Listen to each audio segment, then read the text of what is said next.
Boa noite. Boa noite. A economia brasileira cresce 0,9% no terceiro trimestre. Depois de enviar um pacote de corte de gastos ao Congresso, o governo quer urgência na votação. O governador de São Paulo, Tarcísio de Freitas, promete punição rigorosa para PMs envolvidos em 2 casos flagrados por câmeras. O do policial que jogou um homem do alto de uma ponte. E o que matou com 11 tiros pelas costas um homem que tinha furtado pacotes de sabão. Numa estação de trem, um rapaz morre ao ser imobilizado por seguranças. No Rio de Janeiro, moradores de uma comunidade ficam no fogo cruzado entre policiais e traficantes. Uma golpista bilionária ganha a chance de trocar a pena de morte por prisão perpétua no Vietnã.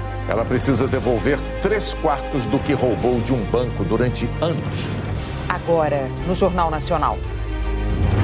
Dos fatos do dia aos casos de denúncia. É cobertura completa da capital e da região metropolitana para você estar sempre atualizado sobre a sua cidade, o seu bairro. De segunda a sábado, aqui no RJ2. O Farmácia Popular está ainda melhor. Agora, além de medicamento.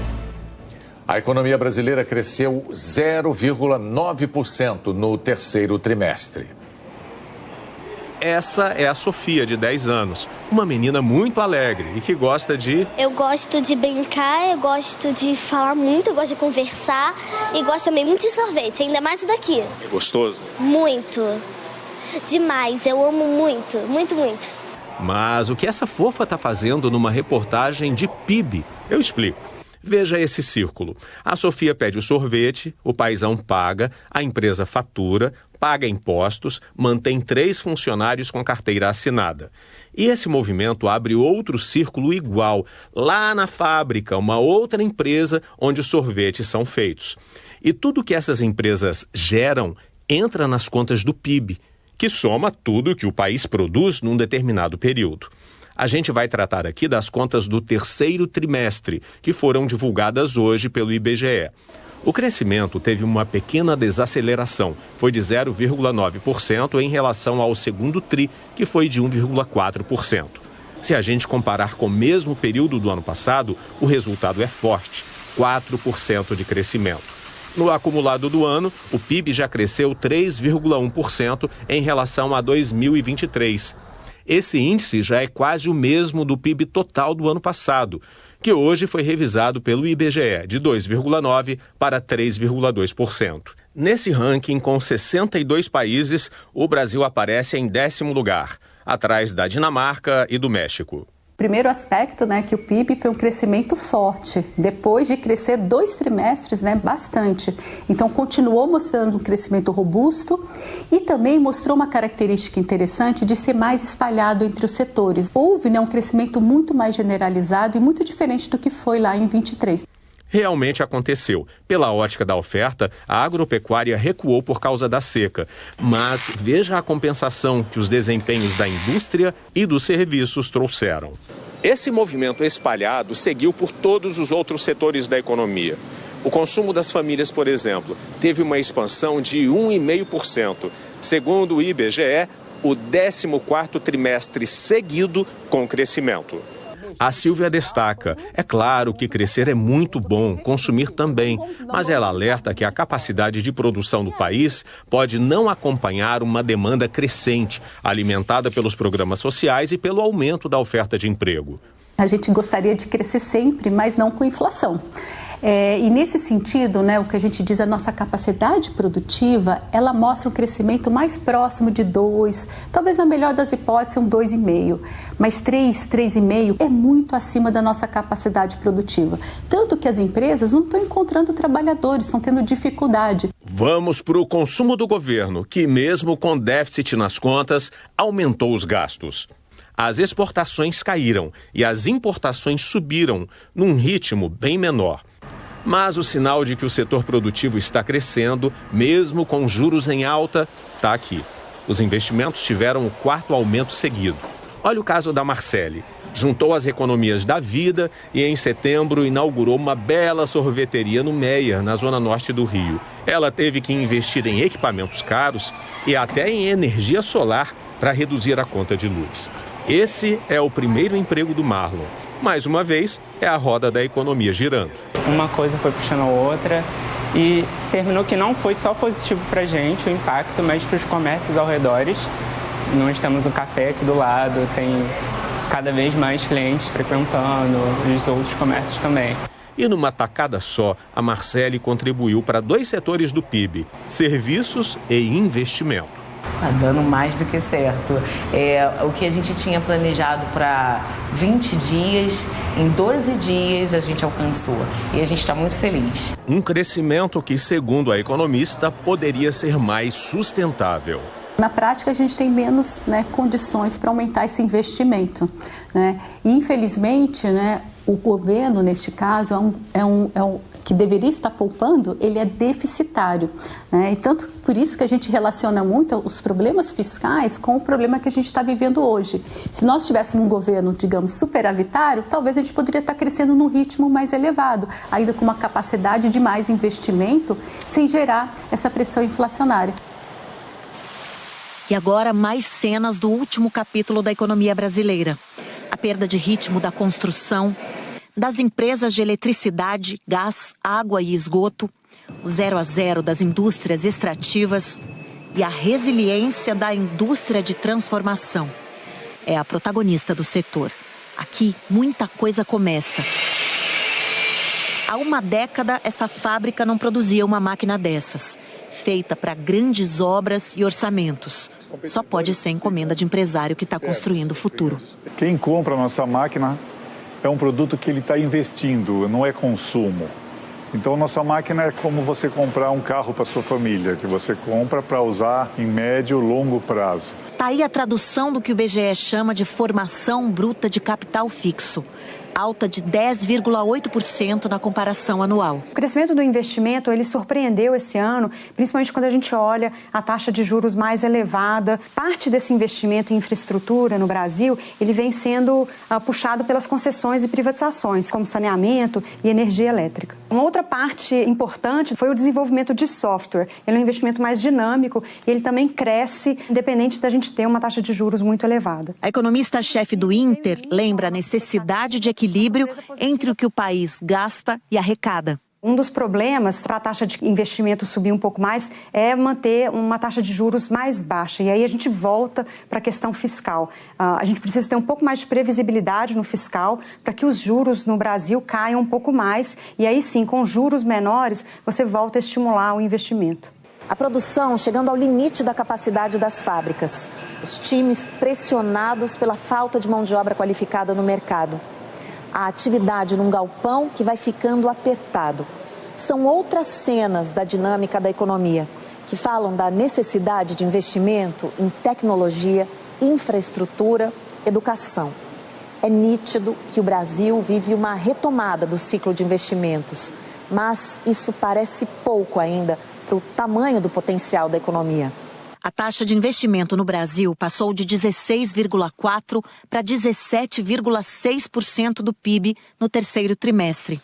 Só que isso é menos que o nível de investimento da Argentina, Peru, Rússia, Canadá, México, Índia ou Coreia do Sul. No Brasil, a vontade de crescer vai atrás de alternativas. Para a falta de espaço, veio a empilhadeira nova. Acabou a área horizontal, agora só a área vertical na empresa. Então, a gente está empilhando tanto matéria-prima quanto estoque, para a gente conseguir aumentar a velocidade de produção, a gente tem que ter estoque. Para a escassez de mão de obra, a aposta no Nielson. No fim do turno, ele vai para a faculdade de engenharia. Engenheiro, projetando, ajudando a conseguir soluções. É um futuro promissor. A história mostra que o futuro das nações só se faz com investimento em máquinas e pessoas. O problema da economia brasileira é justamente que parece que não existe um roteiro, um plano de longo prazo para realizar os investimentos, o que acaba comprometendo justamente todo o nosso futuro. Então, ao invés de nós criarmos um círculo virtuoso de crescimento para a população e para a economia como um todo, nós acabamos sempre estando, é como se fosse o cachorro correndo atrás do rabo. Ou seja, nós só vamos atender aquela demanda depois que ela chegou e não se preparar para atender uma demanda futura. O que acaba causando, inclusive, inflação, não só para agora, mas para as futuras gerações.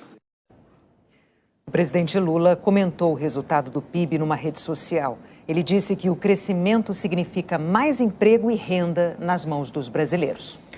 Ontem à noite, o governo entregou ao Congresso o pacote com medidas de corte de gastos. E agora quer urgência na votação. Logo cedo, o secretário executivo da Fazenda, Dário Durigan, se reuniu com lideranças governistas no Congresso. Nós estamos concluindo esses dias todos os projetos de lei que dizem com a moderação do crescimento da despesa para que isso tudo seja votado esse ano. Mas o pano de fundo dessa negociação são as emendas parlamentares. Segundo interlocutores do governo, existe uma insatisfação entre deputados e senadores porque as regras para o executivo liberar emendas estão mais rigorosas por decisão do Supremo Tribunal Federal. E para que o mal-estar não contamine a discussão do pacote fiscal, o Palácio do Planalto pediu ao Ministério da Fazenda a liberação do pagamento de emendas já empenhadas. O secretário do Tesouro ressaltou a importância do debate no Congresso. O Congresso é a arena adequada agora para se discutir. O Executivo encaminhou uma proposta e cabe, de fato, ao Congresso fazer o olhar, assim como fez quando nós submetemos o arcabouço. Houve um amplo debate, houve aprimoramentos. Estão no Congresso 2 projetos de lei. O primeiro traz a obrigatoriedade da biometria para concessão e manutenção de benefícios. E prevê que o reajuste do salário mínimo precisa seguir o mesmo limite de crescimento das despesas estabelecido pela regra de controle das contas públicas. O segundo propõe a vedação de novos benefícios tributários em caso de déficit nas contas e permite o bloqueio de emendas parlamentares na mesma proporção do corte que atingir outras despesas. Na proposta de emenda à Constituição estão as mudanças nas regras do abono salarial, a garantia de que até 20% do Fundeb, a principal forma de financiamento da educação básica, seja utilizado para manter escolas de tempo integral. E o teto do funcionalismo público. A PEC estabelece que uma lei complementar vai regulamentar exceções ao teto numa tentativa de barrar os supersalários. As medidas de cortes de gastos que atingem os militares ainda estão em debate e não foram enviadas ao Congresso. A proposta de emenda à Constituição deve começar a ser discutida amanhã na Comissão de Constituição e Justiça. Nós passamos o dia hoje conversando com os parlamentares, sobretudo com os líderes, para assinarem as urgências do PL, projeto de lei, do ajuste e o PLP.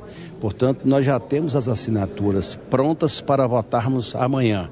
E a PEC já foi encaminhada para a CCJ, a nossa expectativa é que o relatório seja lido amanhã. O calendário está apertado neste fim de ano. A regulamentação da reforma tributária, que tramita no Senado, também está na fila de votação. São poucos dias até o dia 20 de dezembro. Depois, o Congresso entra em recesso. A expectativa é que o projeto que altera regras do imposto de renda e aumenta a isenção para R$5 mil fique para o ano que vem. Vamos ver como fica o tempo amanhã em todo o Brasil? Oi, Eliana, boa noite. Oi, Renata, boa noite para você, para o Bonner e boa noite para você. Eu começo pelas tempestades no Rio de Janeiro. 5 órgãos de meteorologia concordam que há esse risco nas próximas horas e amanhã. O Centro Nacional de Monitoramento e Alertas de Desastres Naturais diz que é alta a possibilidade de inundações e de deslizamentos no sul e centro do estado e nas regiões metropolitana e serrana. O Instituto Nacional de Meteorologia prevê ventos com 60 km por hora em média e até 100 km por hora num ponto ou outro. A Marinha projeta ondas de 3 metros, de Mangaratiba a Arraial do Cabo. A Climatempo fala em muita chuva, 50 milímetros na cidade do Rio e em Macaé, no norte do estado. 60 milímetros em Petrópolis, na região serrana, 70 milímetros em Angra dos Reis e em Itaperuna, no sul e noroeste fluminenses. O Instituto Estadual do Ambiente classifica como muito alto e alto os impactos nas áreas em vermelho e laranja. Os temporais também estão previstos para o litoral norte de São Paulo. Norte paulista, leste de Mato Grosso do Sul, grande parte de Mato Grosso, sul de Rondônia. Goiás, Tocantins, sul do Maranhão e do Piauí, oeste da Bahia e grande parte de Minas Gerais. Incluindo bastante chuva em Belo Horizonte, Palmas, Cuiabá, Goiânia e Brasília, de 25 a 35 milímetros. E máximas de 31 graus em Cuiabá, 28, 27 e 26. Em Palmas, Goiânia, Brasília e no Rio, e 25 graus em BH. Nessas outras capitais, chove menos e os termômetros chegam aos 33 e aos 34 graus, em Teresina e Boa Vista. Em Manaus e Rio Branco, 31, no Recife, 29. Em São Paulo e Curitiba, frio de 20 e de 18 graus, com chuva fraca e a qualquer hora nas capitais paulista e paranaense. Do litoral de Pernambuco ao do Rio Grande do Norte, pancadas de chuva um pouco mais fortes. E sol o dia todo nas áreas amarelas, que incluem Florianópolis e Porto Alegre. Nessas duas cidades, nada de muito calor, mas a partir de quinta-feira volta a esquentar. A mesma condição em São Paulo e no Rio, que vão terminar a semana com 30 e com 35 graus. E menos chuva também. Renata Bonner. Obrigado, Eliana. Porto Alegre ganhou um monumento em homenagem aos voluntários que atuaram nas enchentes de maio. A obra do artista plástico Ciron Franco fica perto das margens do Guaíba, onde ficava um dos pontos de resgate mais movimentados durante a maior tragédia climática do estado. A seguir, um policial militar é flagrado atirando um homem do alto de uma ponte em São Paulo. No Rio, o confronto de policiais e traficantes deixa moradores de uma comunidade sitiados. A Polícia Civil de São Paulo e a Corregedoria da Polícia Militar abriram investigação sobre a morte de um homem que tinha furtado pacotes de sabão num supermercado. O caso foi registrado há um mês. Gabriel Renan Soares tinha 26 anos. Ele pegou os 4 pacotes e, na tentativa de fuga, escorregou. O policial militar Vinícius Lima Brito viu quando ele se levantou, recolheu a mercadoria e saiu correndo. O PM disparou 11 tiros. Gabriel morreu na calçada. No boletim de ocorrência, Vinícius disse que atirou em legítima defesa e foi afastado das atividades operacionais. A imagem de um policial militar jogando uma pessoa do alto de uma ponte levou a Secretaria de Segurança Pública de São Paulo a afastar das ruas 13 PMs. O caso foi ontem de madrugada. As imagens mostram 5 policiais perto da ponte. Um deles levava uma moto. Outro conduzia o homem de azul, que não esboçava reação. De repente, o policial pega as pernas do homem e o joga da ponte. Pessoas que estavam perto do local se espantaram com o que viram. O policial jogou o cara no corpo. Essa testemunha, que não quer se identificar, diz que viu quando os PMs do policiamento com motocicletas abordaram o rapaz. Tinha um dos policiais da Rocan parado ali com o capacete na mão, esperando os motoqueiros passarem para abordar. E aí esse menino veio da avenida, virou, e aí foi a hora que ele viu os policiais e caiu no chão com a moto. Na hora que ele caiu no chão com a moto, como os policiais vieram em cima dele, ele e minha amiga saiu correndo. A testemunha diz que a polícia estava no local para dispersar um baile funk que acontecia na rua. Esse córrego corta a comunidade Vila Clara, zona sul de São Paulo. São cerca de 3 metros de altura que separam essa parte alta da ponte da água rasa. A vítima foi arremessada daqui por um policial. Segundo a família, ela caiu de cabeça e machucou o rosto. Foi salva por moradores de rua que estavam debaixo da ponte. O jovem foi atendido em um hospital e agora está em casa. O Jornal Nacional conseguiu falar com o pai do rapaz. Ele conta que o filho se chama Marcelo, tem 25 anos e trabalha de entregador. Tá bem, mas não consegui falar com ele, né? Porque é admissível mesmo. Não existe isso aí. Sabe, eu acho que a polícia está aí para fazer a defesa da população e não fazer o que fez. Como seu filho é, seu Donizete? Trabalhador. Menino que sempre correu atrás do que é dele. Ele não tem envolvimento, não tem passagem, não tem nada. Eu gostaria de uma explicação desse policial e o porquê ele fez isso. A Corregedoria da PM identificou e afastou das ruas 13 policiais envolvidos na ocorrência. O secretário da Segurança Pública, Guilherme Derrite, gravou um vídeo em que critica a atitude dos policiais. Essa ação não encontra respaldo nenhum nos procedimentos operacionais da Polícia Militar e ações isoladas como essa não podem denegrir a imagem de uma instituição que tem quase 200 anos de bons serviços prestados para a nossa população do estado de São Paulo. Não vamos tolerar nenhum tipo de desvio de conduta de nenhum policial no estado de São Paulo. O Procurador-Geral de Justiça do Estado, Paulo Sérgio de Oliveira e Costa, disse que a conduta dos policiais é inadmissível. O suspeito já estava absolutamente dominado, bastava com que os policiais, naquele momento, o levassem a um distrito policial. As imagens são estarrecedoras. Pelo que se verifica, já determinei que o Grupo de Acompanhamento Especial em Segurança Pública atue junto ao promotor de justiça natural, de forma a buscar o acompanhamento judicial, bem como a punição exemplar dos responsáveis. O ouvidor das polícias de São Paulo afirmou que os PMs envolvidos tomaram essa atitude achando que ficariam impunes. Esse tipo de postura dos policiais demonstra que eles creem muito que a impunidade vai perpetuar. Não é a polícia que a gente deseja, que não é a polícia que nos contempla com a segurança que efetivamente a população merece ter. O governador de São Paulo, Tarcísio de Freitas, do Republicanos, comentou os 2 casos numa rede social. Ele afirmou que a Polícia Militar de São Paulo é uma instituição que preza o profissionalismo na proteção das pessoas, que o policial está na rua para enfrentar o crime e fazer com que as pessoas se sintam seguras, que quem atira pelas costas e quem chega ao absurdo de jogar uma pessoa da ponte não estão à altura de usar a farda. O governador afirmou que os casos serão investigados e rigorosamente punidos. As polícias civil e militar da Bahia estão investigando um PM suspeito de executar um adolescente na madrugada de domingo em Salvador. Uma testemunha registrou a abordagem. No acesso a uma comunidade, o policial obrigou 2 jovens a se deitarem no chão e depois disparou. Gabriel Santos Costa, de 17 anos, morreu. O outro rapaz está hospitalizado. Dias antes, policiais tinham autuado Gabriel por desacato. E um homem morreu ao ser imobilizado por agentes de segurança numa estação de trem na Grande São Paulo. As primeiras imagens mostram Jadson Vitor de Souza Pires com dificuldades de ficar em pé, escorado na catraca. Ele cai sozinho.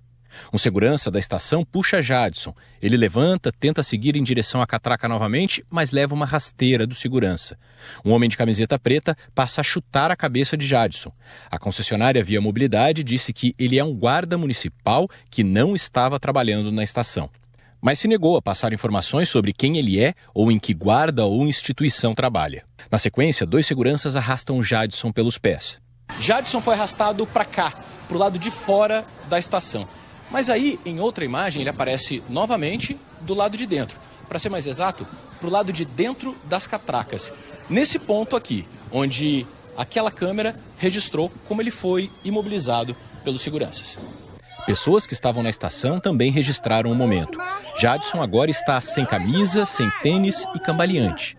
Ele é arrastado por um dos seguranças que dá uma joelhada no lado do peito e depois passa a manter o joelho nas costas de Jadson. Outro segurança, por pelo menos 2 vezes, coloca o joelho próximo do pescoço dele.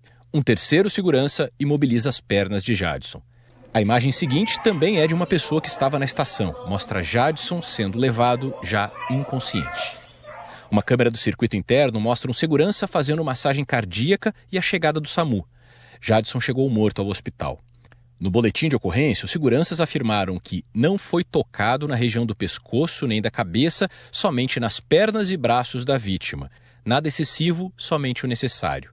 A perícia afirma que as costelas de Jadson foram quebradas nesse ponto, exatamente onde o segurança deu o golpe com o joelho. O laudo também aponta machucados no tórax, rosto, ombros, mãos, pernas. A declaração de óbito diz que a morte foi causada por asfixia mecânica, esganadura e politraumatismo. O segurança que imobilizou Jadson com o joelho usava uma câmera corporal. A Via Mobilidade disse que todas as imagens disponíveis foram entregues à polícia e que o comportamento dos profissionais que atuaram na contenção de Jadson Pires não corresponde aos seus valores, treinamento e padrão dos seus procedimentos de segurança e atendimento e que os agentes envolvidos foram preventivamente afastados. Faz 22 dias que Jadson morreu e até hoje a família não tinha visto essas imagens nem tinha ideia de como ele tinha morrido. Isso não justifica o que fizeram. Ele podia estar em efeito de droga, como estão falando. Podia estar em efeito de álcool. As pessoas que atenderam ele não teve nenhum sentimento humano com ele. De entender, de explicar pra ele, olha, eu posso te ajudar? Não, já foram agredindo ele. Eu tô juntando força de onde não tem, pra mim correr atrás da justiça. Uma operação das polícias civil e militar contra o tráfico de drogas teve tiroteio e ônibus incendiados na zona norte do Rio de Janeiro. 13 pessoas foram presas. Cerca de 30 traficantes se movimentam próximo a uma área de mata na Penha, zona norte do Rio. Essa é a mesma rota de fuga usada por bandidos em 2010, durante a ocupação policial do conjunto de favelas do Alemão. Nesse outro local, eles percebem que estão sendo monitorados. Os criminosos usam colete à prova de bala. Armados com fuzis, eles se deslocam. Neste outro vídeo, um bando corre. As imagens a que a TV Globo teve acesso foram feitas pelo setor de inteligência da Polícia Civil. Só para a gente contextualizar, para não parecer que a polícia não fez nada ao ver criminosos fugindo, né? Não foi esse, porque o objetivo não era esse. O objetivo hoje não era prender nenhuma dessas lideranças, tá? Existe uma investigação que ela está sendo estruturada para que a gente tenha condições de ter provas mais robustas em relação à atividade criminosa. A operação de hoje cumpriu 114 mandados de busca e apreensão. 13 pessoas foram presas. Pelo menos 1 tonelada de maconha foi apreendida. 15 carros e 8 motos foram recuperados.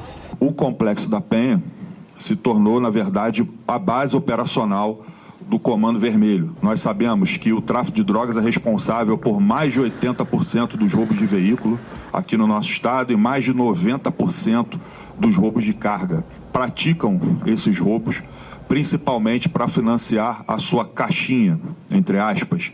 Ou seja, eles juntam dinheiro para principalmente a compra de armas, de munições.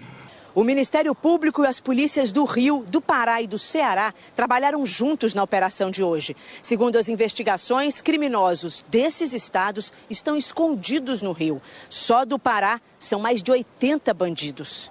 Durante a ação, 2 ônibus foram incendiados, 17 escolas fecharam, 6 moradores ficaram feridos e um bandido morreu.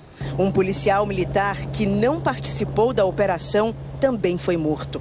Ele estava neste carro quando foi surpreendido por criminosos. O Globocop flagrou um momento em que homens armados soltaram o carro com um corpo estendido no banco da frente. O veículo desceu a ladeira desgovernado, até bater contra um muro. O único caminho que a gente entende que seja o viável, e é o que a gente está seguindo hoje, é entender a economia do crime. Entendendo a economia do crime, buscando atacar o braço financeiro, a coluna vertebral do crime, que é a atividade financeira, a gente acha que vai ter um resultado. Só que esse resultado não é imediato. Em São Paulo, a polícia prendeu 10 torcedores do Palmeiras suspeitos de participar da emboscada contra cruzeirenses no fim de outubro. Imagens de câmeras de segurança ajudaram na identificação das placas dos veículos dos agressores. A emboscada foi na rodovia Fernão Dias. Um homem morreu e 17 ficaram feridos. Até agora, 12 palmeirenses foram presos, 5 estão foragidos. O ministro da Justiça, Ricardo Lewandowski, disse hoje que assinou um decreto para permitir que clubes de tiro já instalados perto de escolas continuem onde estão. É o resultado de um acordo com parlamentares da oposição que discordaram das restrições que o governo impôs à compra e ao uso de armas no ano passado. Segundo o ministro da Justiça, o decreto novo restringe os horários de funcionamento dos clubes de tiro próximos de escolas em dias úteis, das 18 às 22 horas. O decreto ainda vai ser assinado pelo presidente Lula. 2 aviões da Latam tiveram uma colisão no aeroporto de Congonhas, em São Paulo. A ponta da asa de um deles bateu na cauda do outro, que estava parado. A Latam informou que passageiros e tripulantes desembarcaram em segurança. O Centro de Investigação de Acidentes Aeronáuticos abriu uma apuração sobre o acidente. Você vai ver a seguir. Uma golpista tem a chance de trocar a pena de morte por prisão perpétua. Mas ela precisa devolver 3/4 dos bilhões que roubou de um banco. A Justiça do Vietnã determinou que uma mulher condenada por fraudes pague o equivalente a 54 bilhões de reais ao governo para evitar a pena de morte. A magnata, que um dia já teve bilhões de dólares no bolso, tenta agora escapar da pena de morte. June Milan é a personagem central do que é considerado o maior esquema de fraude bancária do mundo. Ela era uma empresária de sucesso no setor imobiliário no Vietnã. Dona de shopping, escritórios, áreas portuárias e complexos habitacionais de luxo. Em abril desse ano, ela foi condenada pela Justiça do Vietnã, acusada de fraudar um dos maiores bancos do país, além de subornar funcionários públicos. Segundo os investigadores, foram mais de 10 anos tomando empréstimos a partir de uma rede de empresas de fachada. O esquema movimentou mais de 40 bilhões de dólares. June Milan teria desviado cerca de 12 bilhões de dólares, o equivalente a quase 3% do PIB do país. As acusações gravíssimas levaram a empresária, agora com 68 anos, a ser condenada à morte. Um tipo de pena previsto na lei do Vietnã. O governo do país tem tratado esse caso como uma espécie de propaganda, de campanha anticorrupção. É parte dos esforços do Partido Comunista para dar uma resposta às demandas das ruas e assim se manter no poder por mais tempo. Hoje, no tribunal, June Milan tentou reverter a decisão. Pediu por uma abordagem mais branda e mais humana, mas o juiz não se convenceu. Para transformar a sentença de morte numa pena de prisão perpétua, ela precisa agora devolver pelo menos 75% do que desviou. Ou seja, 9 bilhões de dólares. No Brasil, golpistas criaram uma campanha falsa de doações para uma criança doente. A nossa colega Paula Paiva investigou esse caso. Ela é do Fato Fake, a equipe de checagem de informações do Grupo Globo. Paula, boa noite para você. Boa noite, Renata. Boa noite, Bonner. Pois é, hoje eu vou desmentir essa fake news que se aproveita de um dos valores mais caros ao brasileiro, a solidariedade. Está circulando uma matéria falsa que imita a aparência do G1 sobre uma mãe em desespero. O texto diz que um menino de Manaus tem câncer e não está recebendo apoio do governo. A tal matéria tem um link que leva para uma vaquinha virtual. O site até apresenta documentos para embasar a história como um laudo de um hospital. Só que é tudo uma farsa. Aliás, a única coisa verdadeira são as fotos e por isso elas vão aparecer borradas aqui. Bem, a primeira coisa que pra gente era indiscutivelmente fake é que o G1 nunca publicou essa história. Fizeram uma montagem com a nossa página. E aí o próximo passo foi procurar o hospital que teria dado um laudo de linfoma de Burkitt para um paciente chamado Gabriel. O hospital negou, disse que não reconhece nem o nome do paciente, nem o médico que assinou o laudo. A gente procurou também os serviços públicos de saúde, que não encontraram o nome da criança nos registros. Então, ok, a história era falsa, mas ainda faltava um ponto importante para a nossa apuração. De onde era esse menino? Até que, vendo as páginas nas redes sociais que pediam ajuda para ele, a gente se deparou com um comentário em inglês. Esse é meu filho, apague isso imediatamente. O comentário era de uma mulher dos Estados Unidos e nas redes sociais dela e do marido estava tudo lá, as fotos usadas pelos golpistas. O filho dela, de fato, teve um câncer e usaram isso, as fotos do menino, para enganar as pessoas e roubar dinheiro. Para não cair nesse tipo de golpe e nenhuma outra mentira, entra na loja de aplicativos do seu celular, busca pelo G1 e baixa o nosso app. Renata. Que esse serviço é tão importante, né, do jornalismo profissional, porque está cada vez mais difícil, né, de identificar o que é fato e o que é mentira. Obrigada, Paula. E tem outra coisa, para quem quiser ajudar, quem quer que esteja em dificuldade, o G1 e as organizações Globo, a Globo, sempre recomenda, vá ao site paraquemdoar.com.br. Não é link para vaquinha nenhuma. Exato. Paraquemdoar.com.br é o lugar em que você encontra os verdadeiros... Pessoas credenciadas. Exatamente, né, os verdadeiros locais e as verdadeiras instituições que ajudam realmente brasileiros. O presidente da Coreia do Sul surpreendeu hoje ao declarar lei marcial no país e suspendeu o Congresso e os direitos civis. E causou uma nova surpresa horas depois, quando ele voltou atrás e cancelou o decreto. Os militares quebraram a janela e invadiram o prédio do Congresso e confrontaram os manifestantes. O presidente Yoon Suk Yeol fez um discurso televisionado pouco antes, em que decretou ordem marcial na Coreia do Sul. A lei marcial significa que o que passa a valer no país são as leis militares. Suspende os direitos civis e a liberdade de imprensa. Dá, em grande medida, o controle ao exército do país.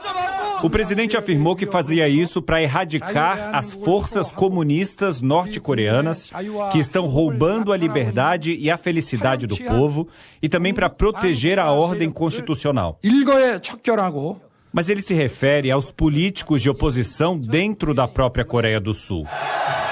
Yoon Suk Yeol faz um governo extremamente impopular. Tem aprovação de apenas 20% dos sul-coreanos. E em abril, sofreu uma derrota colossal nas eleições parlamentares. A Assembleia Nacional passou a ser controlada pela oposição. Desde então, Yeol reclama da dificuldade de passar leis e aprovar o orçamento.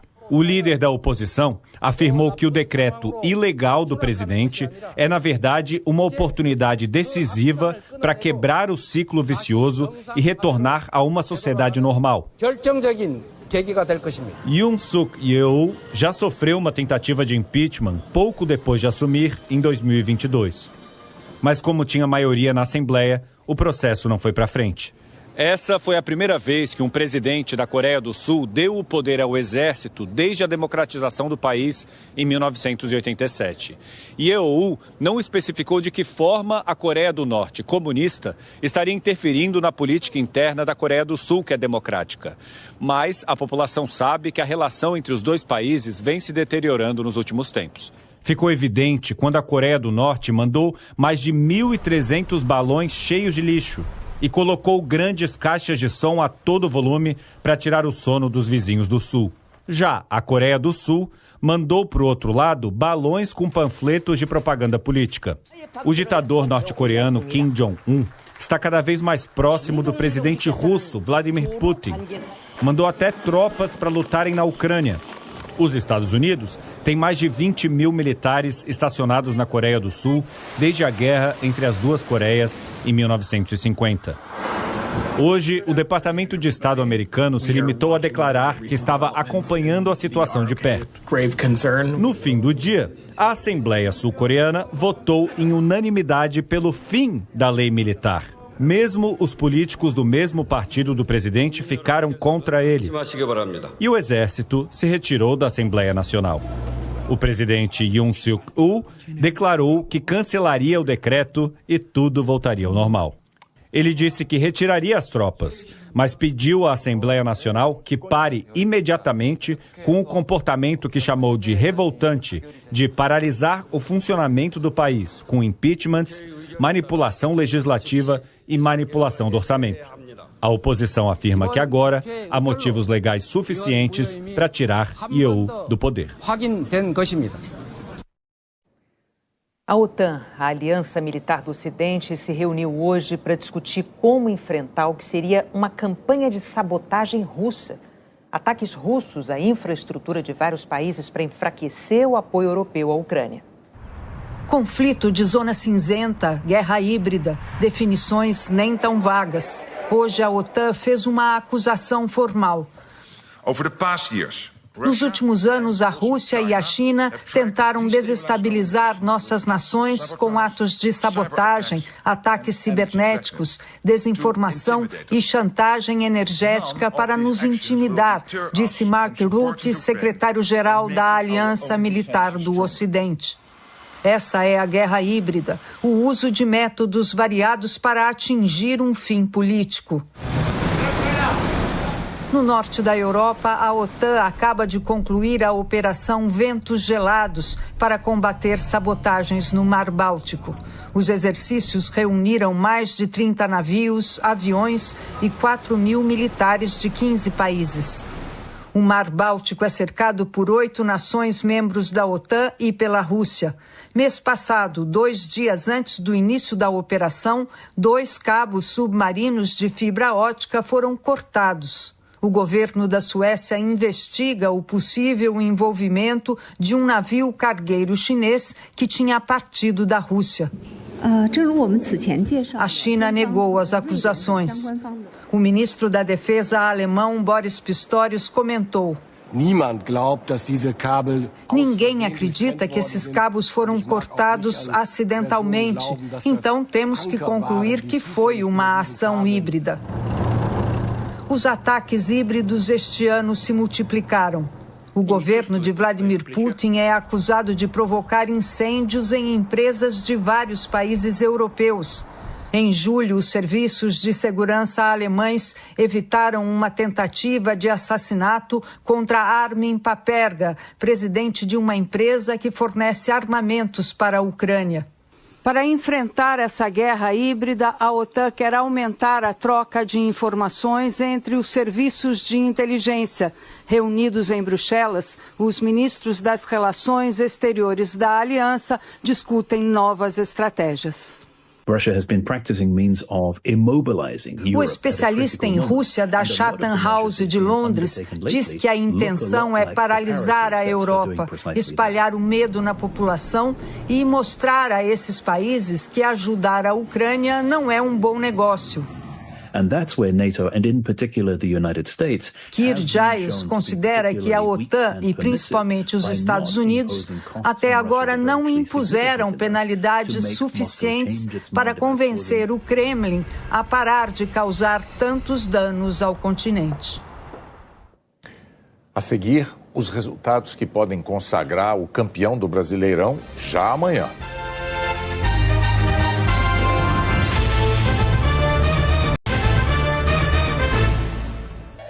E a Globo ganhou 4 prêmios no Golden Rings Awards. É o reconhecimento do Comitê Olímpico Internacional do trabalho da imprensa durante as Olimpíadas. A reportagem As Mulheres e a Luta por Igualdade de Gênero, do Redação Sport TV, venceu na categoria Conteúdo para promover equidade de gênero e inclusão. Na categoria Vídeo Promocional, medalha de ouro também para a chamada Todo Brilho. O Estúdio Olímpico recebeu prata na categoria Estúdio Remoto. E a Central Olímpica da TV Globo também ganhou prata na categoria Programa. Uma combinação de resultados pode consagrar já amanhã o campeão do Brasileirão. Terça-feira, dia de expediente normal na sede do Botafogo. Mas o presidente do clube associativo chegou para trabalhar com um estilo diferente. Isso aí começou com uma brincadeira com o Tietê, que se a gente ganhasse o título, eu e ele pintaríamos o cabelo de roxo ou de alguma cor. Eu não me olhei no espelho, pra você ter uma ideia. Eu tirei uma foto e... Caramba, que espetáculo! Adorei, adorei. Nossa Senhora! Enquanto o presidente botafoguense pagava a promessa, o time já estava viajando de novo. Dessa vez para o sul do Brasil, porque amanhã tem jogo contra o Internacional no Beira-Rio pela penúltima rodada do Campeonato Brasileiro. E o Botafogo pode conquistar com antecedência o 3º título da competição. 3 pontos separam o líder do vice-líder Palmeiras. E se o time carioca vencer o Inter e o Palmeiras não ganhar do Cruzeiro, os botafoguenses vão festejar mais uma vez. Até se empatar com o Inter em Porto Alegre, o Botafogo pode garantir mais uma conquista e mais uma faixa para o Manequinho, estátua historicamente decorada pela torcida em títulos do clube. Mas, para isso, é preciso que o Palmeiras perca para o Cruzeiro em Belo Horizonte. Só que o time paulista ainda não desistiu da disputa. É o maior vencedor do Campeonato Brasileiro, com 12 títulos, e é também o atual bicampeão. Se conquistar a 3ª taça seguida, se iguala ao São Paulo, único clube a atingir essa marca no Brasileirão de pontos corridos, disputado desde 2003. A mentalidade ainda é positiva, a gente tem que fazer a nossa parte, independente do que o Botafogo fizer ou não, a gente tem que conquistar os 6 pontos, né? Fazer a nossa parte bem feita e depois ver como que vai ser os resultados deles. Há exatamente uma semana, os times se enfrentaram num confronto direto pela liderança do Brasileirão em São Paulo, com vitória do Botafogo por 3-1. Agora faltam só 2 rodadas. E ainda dá tempo de fazer novas promessas. E tem promessa pelo título do Brasileiro também? Não, ainda não, mas aí eu estou pensando em fazer uma hoje. Não sei o que vai ser. Depois de Mania de Você, tem Prêmio Multishow e o Jornal da Globo. Boa noite. Boa noite, até amanhã.